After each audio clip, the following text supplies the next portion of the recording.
Now, as MPs return to Westminster, Keir Starmer has begun to reshuffle his team. Let's cross now to Downing Street and bring in our Deputy Political Editor, Sam Coates. Well, Sam, I listened to your podcast this morning and you and Anne were well ahead of this. What do we know so far?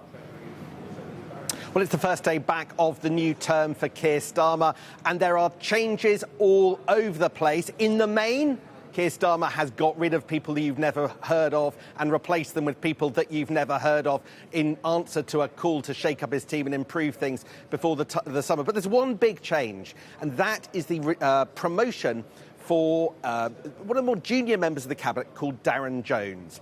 And Darren Jones has been moved from number 2 in the Treasury to a new job that's never existed before, which is Chief Secretary to the Prime Minister. This is an extraordinary kind of constitutional innovation. Keir Starmer has brought one member of the Cabinet and pivoted them in seniority, it feels like, across all the others, and brought him into the heart of government to oversee his policy agenda. This is to deal with all sorts of criticisms about drift and not having a grip on the politics, as we saw before the summer with the government having to abandon its welfare reforms in the face of a revolt by Labour MPs. So Darren Jones, who's thought to be, to use old terminology, on the Blairite wing of the party, the new Labour wing of the party, somebody a bit more on the right of the Labour Party, now at the heart of Downing Street, alongside, it seems, the Prime Minister. A very powerful job, it looks like, from the outside. Just don't call it Deputy Prime Minister, whatever you do. That remains the role of Angela Rayner, despite all the little local difficulties she's been having recently.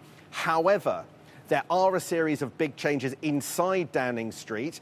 Last night, Keir Starmer got rid of one of his 2 directors of communication. He's brought in a new one. So there are still broadly 2 directors of communication, but there's now one above the other as an executive. Tim Allen, again, on what we once would have called the Blairite wing. He used to work for Tony Blair before becoming a prominent lobbyist. He is going to take a big role when it comes to communication.